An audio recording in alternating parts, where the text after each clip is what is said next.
morning, good evening, good afternoon.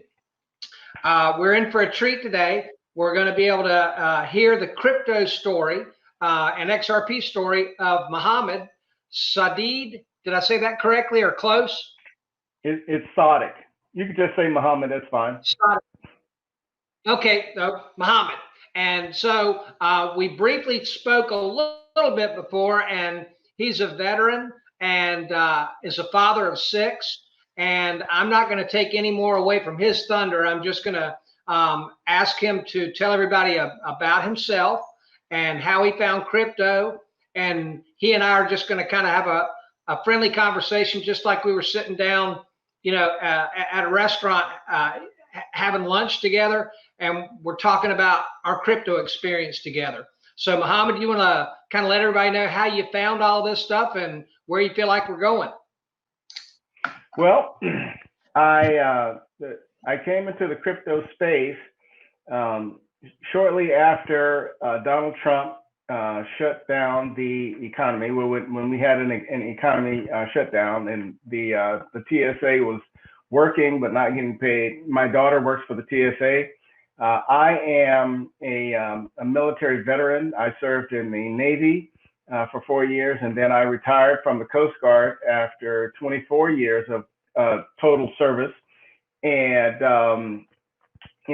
my check was going to be affected if the government shutdown went on longer than it did. And so I decided at that point it's going to be time for me to actually get out there and do something else. And so I found a TradeNet with Mayor Barack on YouTube, and I started trading with him. And I blew out my account several times, and so I prayed to God, and I said, look, I need to be able to stand on my own 2 feet, regardless of what happens with America, because they're printing money. Things are going parabolically out of hand, and this is probably going to fall down at some point in time. So I need something that's really strong. And so I went and I prayed, and shortly after that, I'm a photographer by trade and a wedding photographer. And shortly after that, a consult came into my office, and we interviewed to do his wedding. And then after that, he told me about XRP. He said, look, XRP, this is going to go to the moon, and you need to get involved and you need to invest. And so after, I didn't get that wedding, but after he did that, I began to search, and I found the digital asset investor, and I found Susie from Esoteric Trading. At that point in time, she had her famous 334 prediction of what XRP was going to be going through, and she did an outstanding explanation of how the mechanics of XRP works and why it should be why the price should be much higher than it is. And that was back in the time where that one gentleman was saying, 20,000 XRP will be life changing, in a short period of time. But my staple really was digital asset investor. And I know a lot of people, some people in the space have, some altercations with digital asset investors. But if it wasn't for him, if it wasn't for digital asset investor, I probably would have left the space to chase something a little bit more exciting. And so, because the price wasn't moving at that point in time. But I've been listening to Digital Asset Investor and Working Money Channel and Susie from Esoteric Trading and Brad Kimes for years.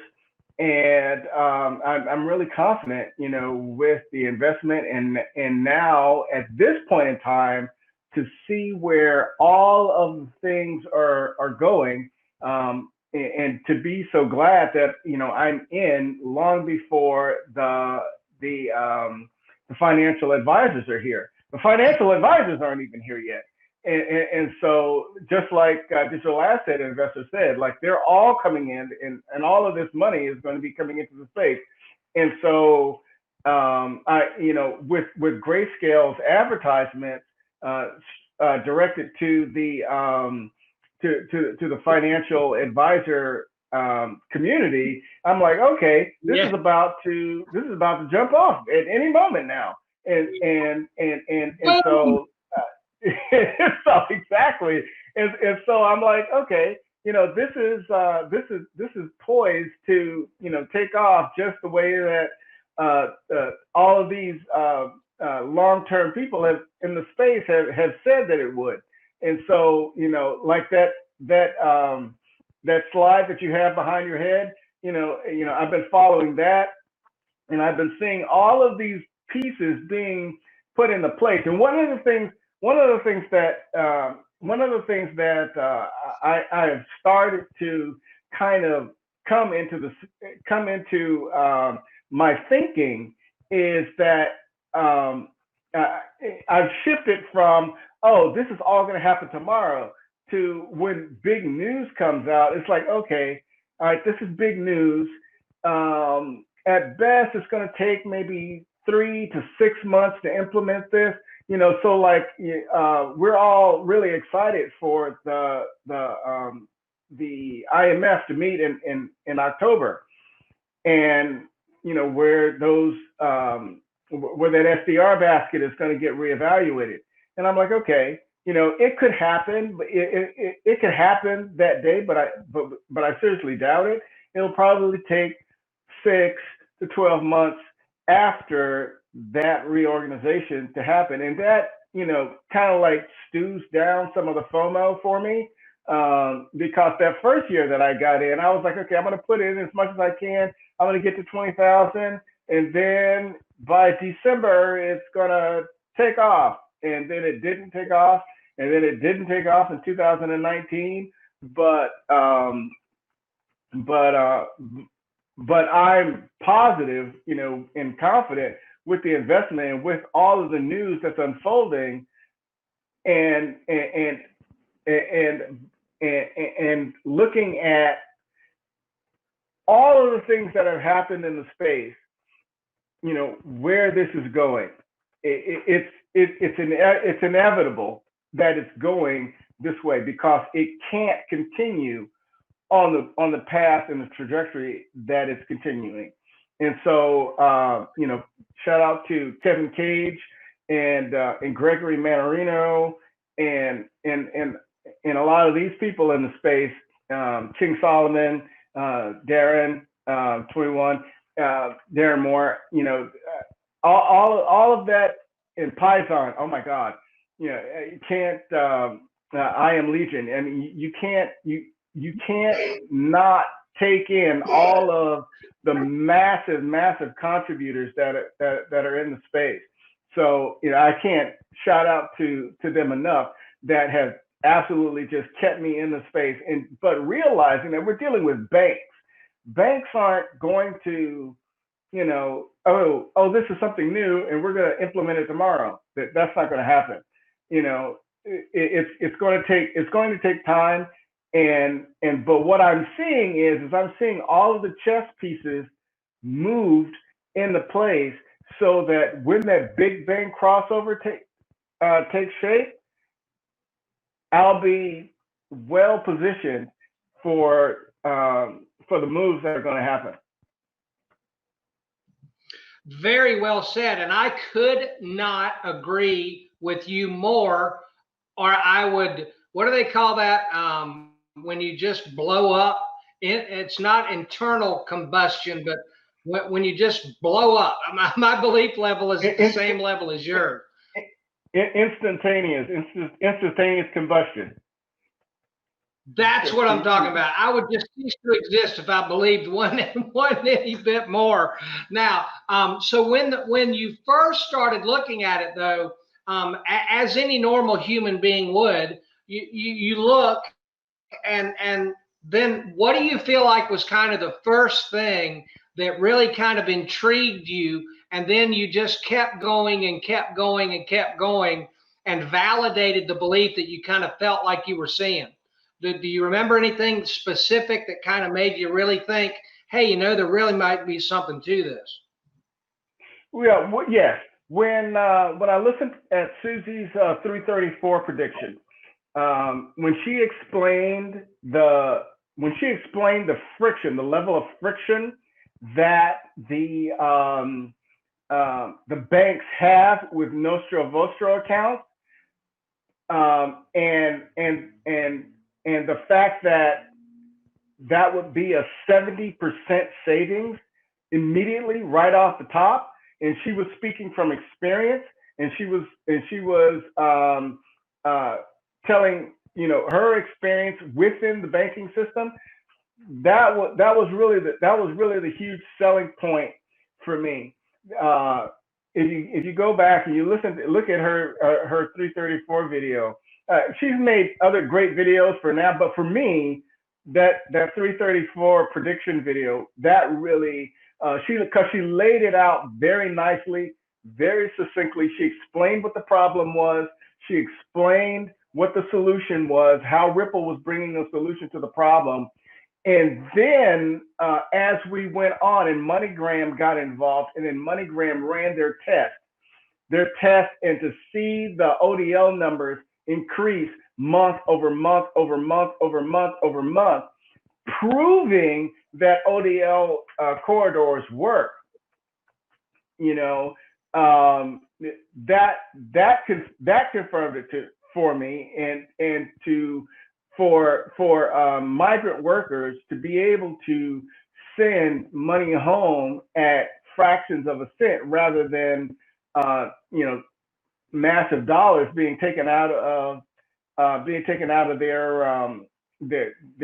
money that they're trying to send. That was really huge. That is something that was really huge. And I'm like, okay, I could see the utility in this, and how this is and how this is going to work. And so that was huge for me. And the other thing is as we progress, because we're actually not talking about when I first came in, but as we began to progress more, and Ripple began to get more partners, and Ripple began to make more connections, and then they opened up the ODL corridor. Now I'm now looking back at what they did before they decided to pivot to a different model. They already proved that the ODL corridors work. So it's not like they can't turn that back on at any point in time. That has been proven to work, and it went in very quickly.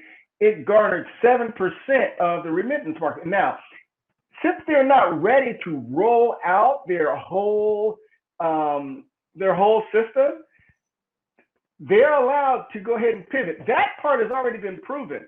It's already been proven. They could take it to anybody, and they could sell it to anybody. It's already been proven. So now they're pivoting to small volume payments, and so to small value, high volume payments. And so this is another bullet in the gun to move progress forward. So we've got that proven. We've got the Nostro Vostro proven. We've got these other things proven. And so, we're really just holding on and at the cusp of this switch being flipped. Like, okay, we tried this, it works. We tried this, it works. We tried this, it works. And all of these things are being tested, and they've all been proven that they work. And so when we come into because politics is about drama, right? So like back in May, the Democrats passed their what was it, Heroes bill? Yeah, well, whatever bill it is after CARES bill, they passed that, right? And so Right. then I was presented to the Republicans. The Republicans sat on their response up until the midnight hour, and then they said, okay, we're going to put this out. Okay, so now we've got the Healy bill. Okay, and so now that's going back and forth for drama purposes, because you can just come up with, all right, you're going to have to give and take on this. But why are they pushing it to the last minute? Pushing it to the last minute for drama's sake. So that's going to be pushed to the last minute for drama's sake. Then the final passing of the bill will be pushed to the end for drama's sake, just as Americans are on the edge of the seat of their pants. Like, what's going to happen with the relief? How are you going to help the people and all this other stuff? And that gives Trump a time to pivot into a place where he can be seen as the hero to the American people. Because he came out the other day and says, I may have to go around Congress and sign an executive order in order to help the people, all of the Americans that are in a situation. And so that's being pushed back. And so then we're waiting for the final, hopefully the final ruling around the Ripple court case.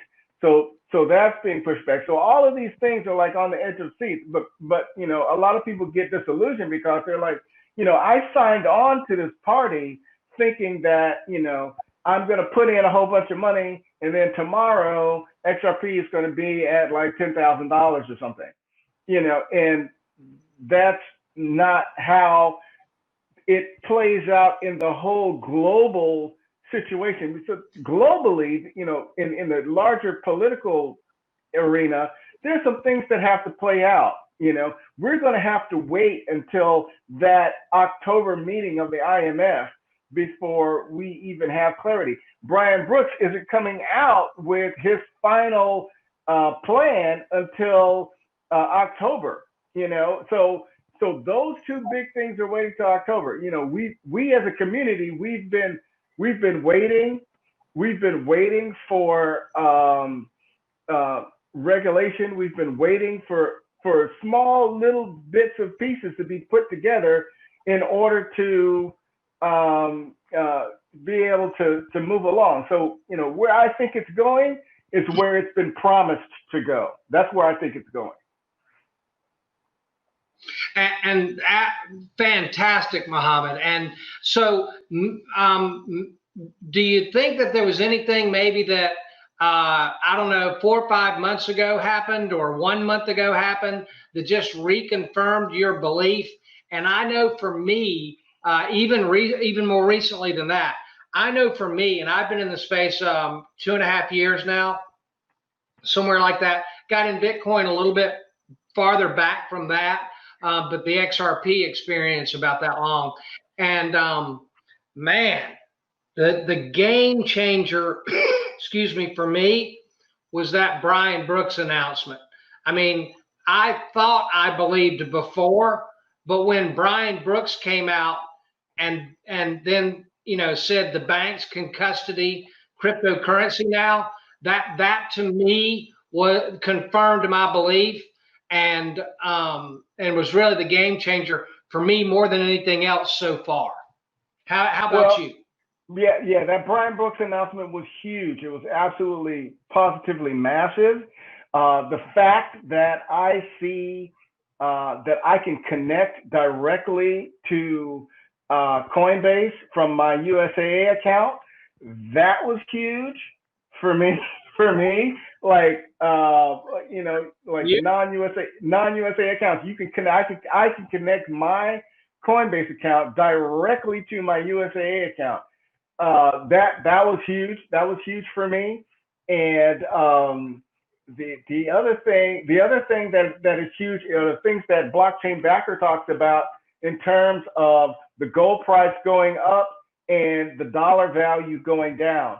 And between him and Gregory Mannarino talking about the markets what the markets are doing, what the gold market is doing, and blockchain backer going into the historical price charts that in the 2017 bull run, that when gold went up and the dollar went down, that is when crypto took off. I'm like, okay, all of this is now, and then to hear Goldman Sachs and these major investment bankers come out and say that the dollar is poised to lose its world reserve status, to hear that narrative being touted over and over and over again in the media, that is huge for me. That's a huge confirmation for me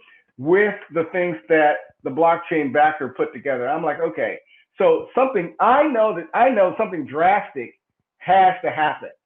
And to see that before the CARES Act came out, that those two bills for the digital dollar were on the table, that just shows to me that confirms to me the CBDC aspect of where the CBDCs are going, and that America has been working on CBDCs. And Digital Asset Investor, when he covered the war games of China and China coming out with a digital asset and America needing to come out with a digital asset, and how those war games played out, and to see all of those things coming into reality right now is like massively huge.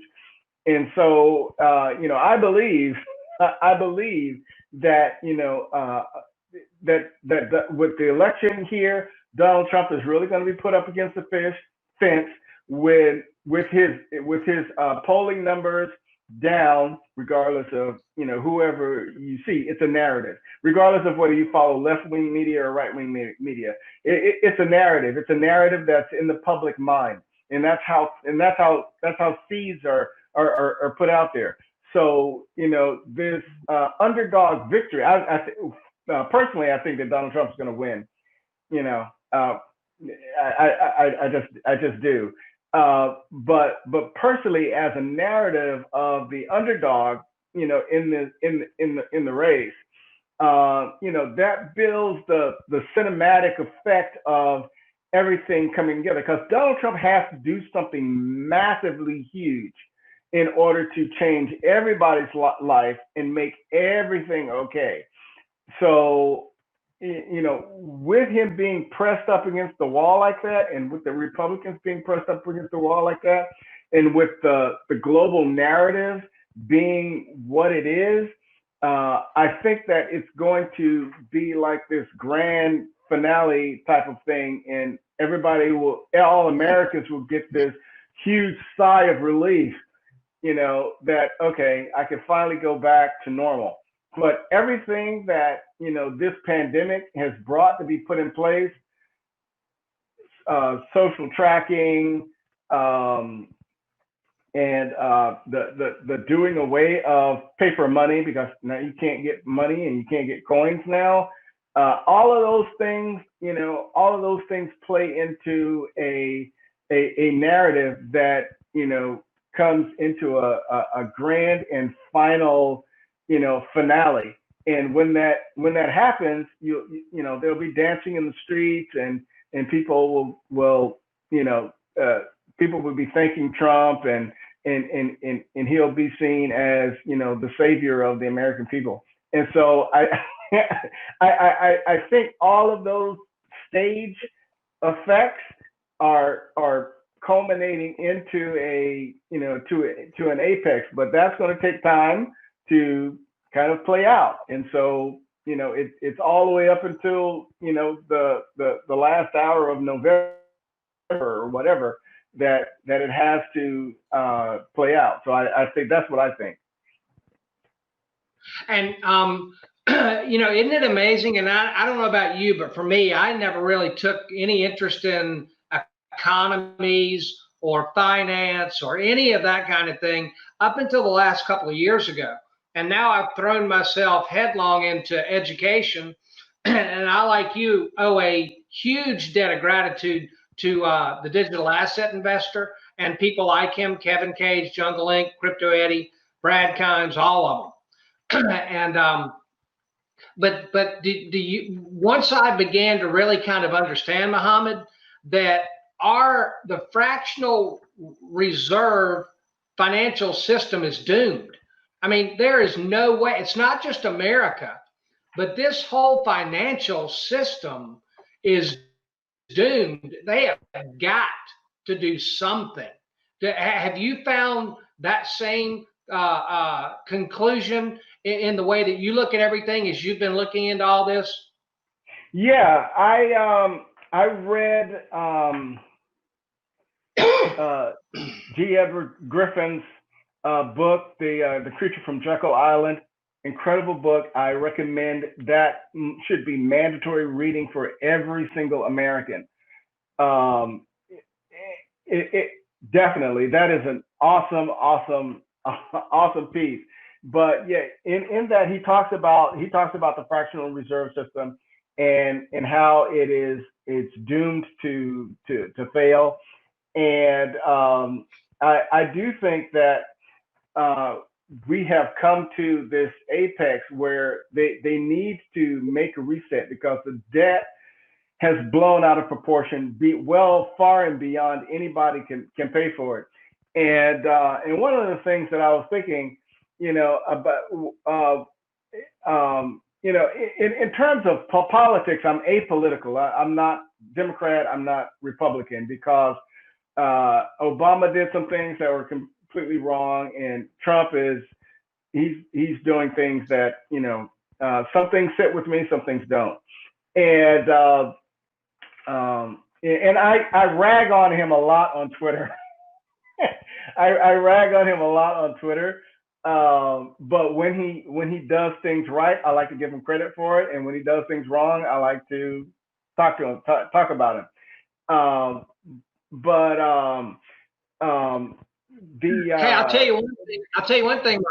Muhammad. I'm in the middle as well. I'm a libertarian, so I like to kind of look at both sides of it. And I'll tell you the one thing that I do admire about Donald Trump is the guy's stamina. I mean, I'm 58 years old. I don't think that I could keep up with the day-to-day grind, or at least I don't want to. Can you imagine? I mean, he's got to get up and go through all of this mentally that he's going through every single day.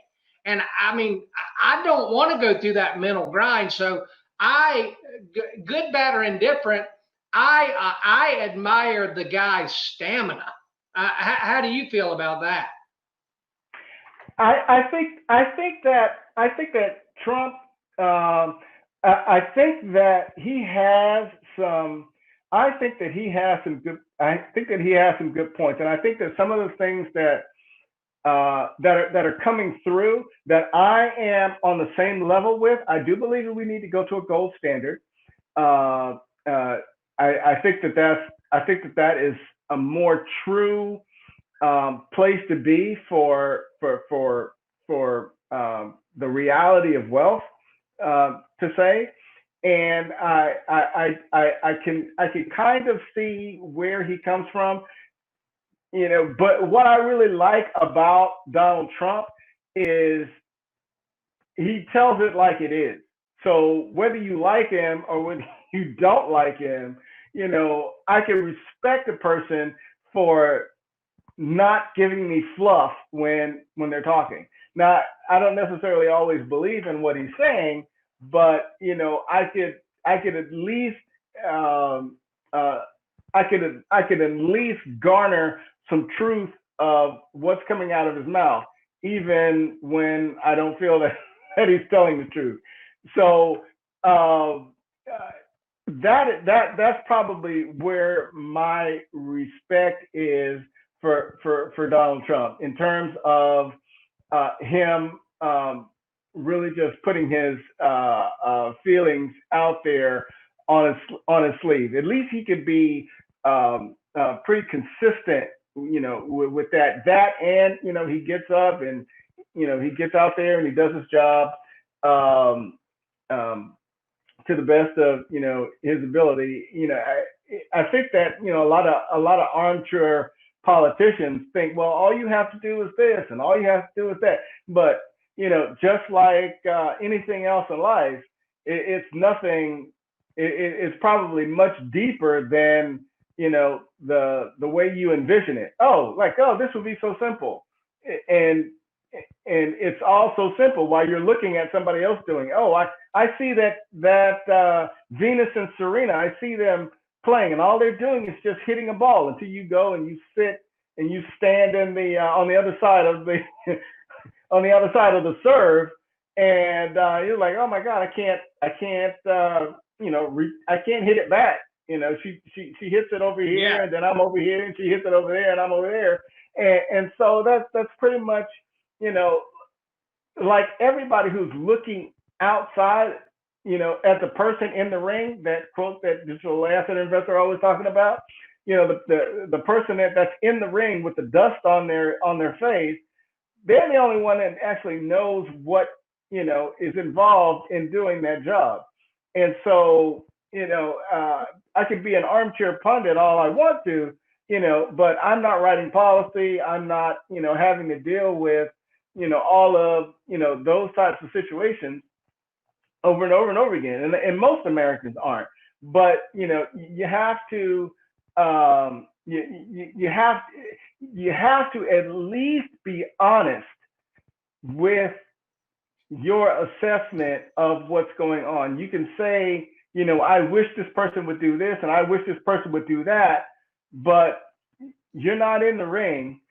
And it's easy to say, oh, I would have just ran a little faster and caught the ball and then I would have made the touchdown, but you're not on the field. You know what I mean? So I mean, Yes.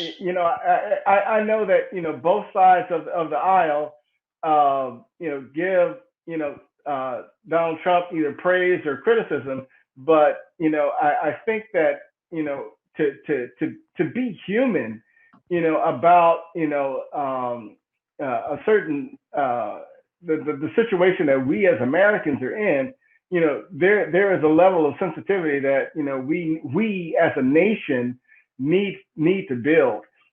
And I have more respect with somebody who's going to be completely honest with me than I have with somebody who's going to lie to my face and smile and be like, okay, I'm going to tell you what you want to hear, but then I'm going to do something different. You know what I mean? I do. Okay. And so, well said.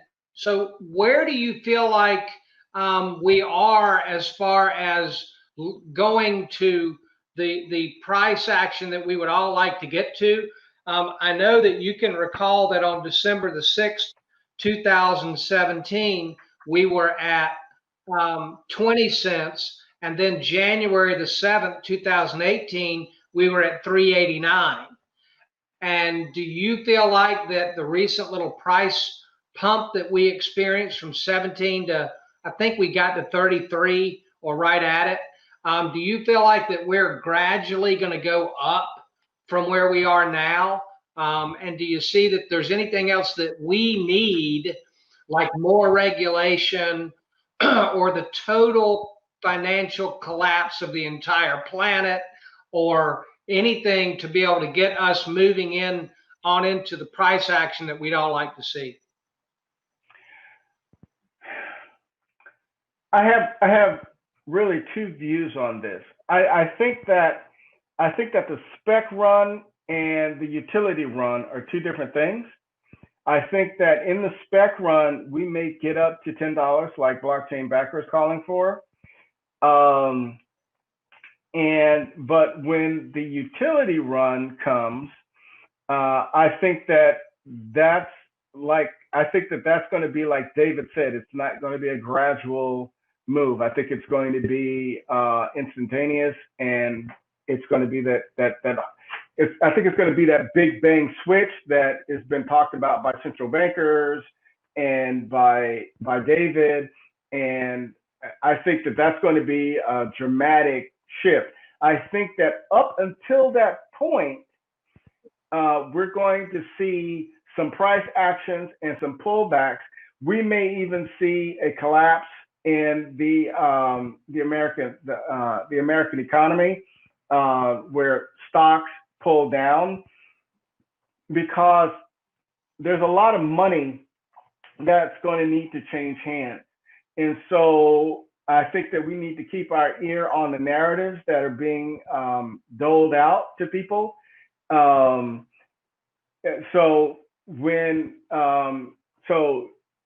listening to Gregory Mannarino, because if it's going to crash, he'll be probably the first one to tell you that, look, you need to pull your money out. And back in March, he was the first one to say, look, and I'm closing all my positions and I'm out of the market. And that Monday, it all tanked. So definitely keep listening to Gregory Mannarino in terms of that. I think that there's a narrative that has to build in terms of the dollar's weakness. I think that after the dollar cracks that 88 level, that $88, I don't know if it's dollars or whatever, but that 88 level that's on the chart, I think that that's going to play into a larger narrative of needing to go to digital assets, because there has to be a justification for the story. People aren't going to be like, oh, by the way, guys, we decided to flip over to a completely digital system, and thank you for playing, and we're smarter than you. I don't think it's going to work that way. I don't think that's a way that it can work. I don't think that it's a way that people can sell it, because people have to sell it, So I think that there's going to have to be some issues in place to lead up to that narrative. I think that the JP Morgans and the Goldman Sachs are going to have to continue their narrative of the dollar weakening. I think that dollar weakening narrative has to build up to a critical mass, so that the rest of the American people can see it, so that when people go to the grocery store, they can see that, oh, the price of milk today is $5. I live in California; it's $5. Okay, yep. the price of milk for a gallon of milk for the price of milk today, tomorrow is $7. The price of milk is $10. Wow. The price of milk is $20. When we start seeing those things happen, and that narrative that has started with with Goldman Sachs, that the dollar is losing its value, then that will be sunken into the mass population. When it starts to sink into the mass population, that's when the pivot comes to, oh, well, what other solutions are there out there? What other solutions? And then we've been talking about CBDCs for months. That's when the CBDC narrative will come into the full, scope of the normal populace. And that's when that digital dollar bills will be placed back into Congress, because that's going to be funneled out as a solution. So that is the progression that I see things going. I see that the stock market is going to have to do what it's going to do, and the dollar is going to have to start falling, and the narratives are going to have to be in place, and people are going to have to start seeing higher prices. And once that pain gets to be so much that people are starting to come out, and people on both sides are starting to come out and starting to criticize Trump and criticize the Republican Party, that's when things are going to be like, okay, well, we're going to be the savior for the people. And that's when those solutions are going to have to be solidified. Because if they're not solidified, then we'll have a Democratic president. And, I personally don't think that Biden is the one. I just don't. I don't think that Biden is going to be the solution, and I don't think that he ever was a solution. I think that Biden is the distraction. I think that Biden went up against some candidates that were much more well suited for the job. But I just don't think that we're going to have a Democratic president. And so I think that all of these edge of the seat drama situations where the dollar's falling, China is rising, this whole global scenario that creates, this pinnacle of fear, all of that has to be played out before you be like, oh, we have a solution. We're going to flip the switch on this Ripple thing. It's an American company, and it's dominant, and it's going to have to be more efficient and better than what Bitcoin could ever be in order for it to work. And so so I think that this crescendo is building, and it has to build in a way that everybody believes what's going on. Well said. So as we begin to kind of wind down, one of the things that I do with everybody that I get a chance to speak with is I really feel like that what I'm doing is trying to reach out and meet new friends, because after we moon, I believe that if we find people who are of like mind, and then, Muhammad, we're well funded, I believe that we could be a strong force in the world for good. And that might be a little bit of a pie in the sky vision and a dream, but it's mine.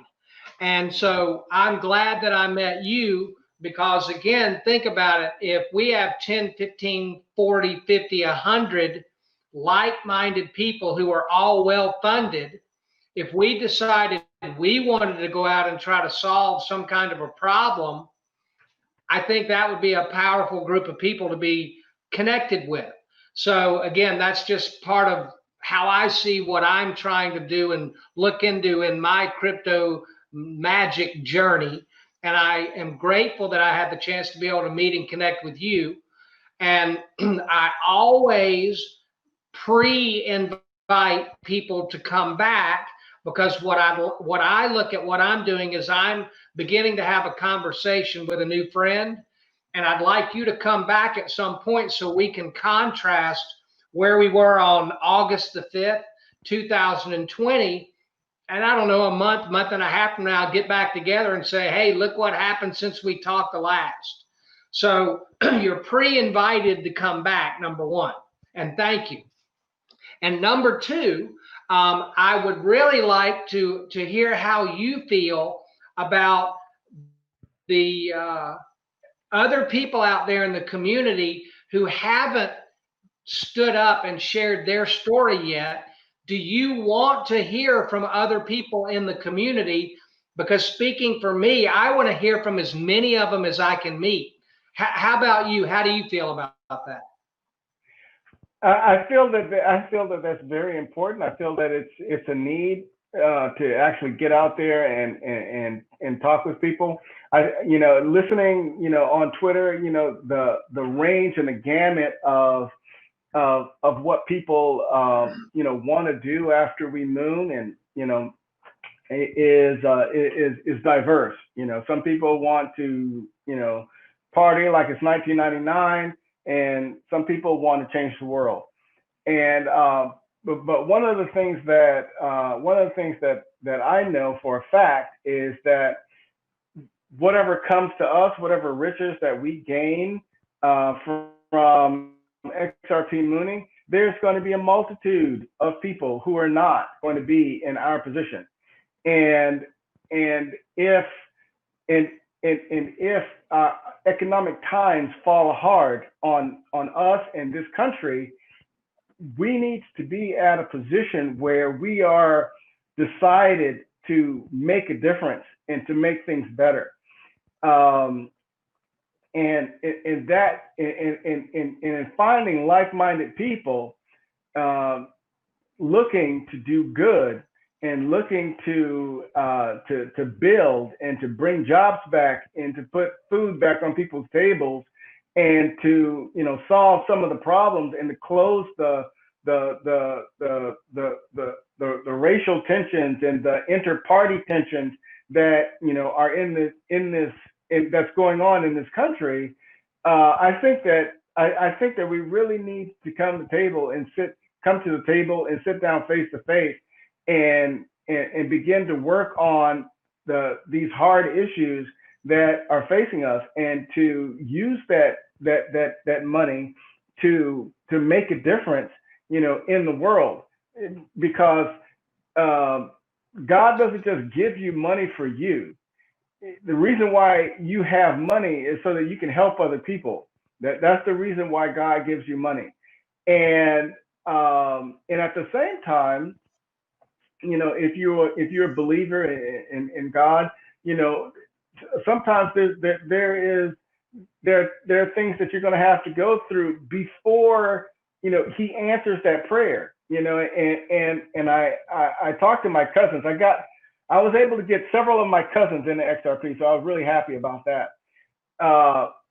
One of the things that many people have made that prayer of, oh, I want to be rich, or I want to be rich, or I want to be rich. I want to have X amount of dollars, X amount of dollars, X amount of dollars. That's not really what you're asking for. Because if we look down at Venezuela, how many of those prayers are answered? There's trash bags. There's trash bags of money of the amounts that people had asked for.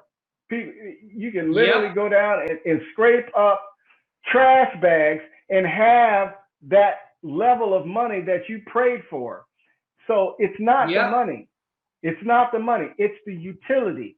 It's what you do, what you are able to do with the money that God gave you, so that you can affect the change that He wants to see in the world. And He is given much is expected. And what is the quote about how a fool and his money separated easily? What is that quote, Muhammad? A fool and his money is easily separated, something like that, right? Right. But yeah, it's that whole piece of, give a man a fish and he'll eat for a day. Teach him how to fish and he can eat forever. Just giving money is not necessarily the solution to every problem. So that's something that we have to look at, but to be able to facilitate, systemic change, that's really the goal of moving us along, to moving America back to a technological haven, to being able to do something. But yeah, that quote, a fool and his money are easily separated. It's like taking candy from a baby. I agree. All right. Well, again, thank you, Muhammad, for coming, and I hope you'll accept my pre-invitation to come back at some point, and we'll catch up again down the road. And God bless and take care. And again, thank you, my friend. You are so welcome. So welcome.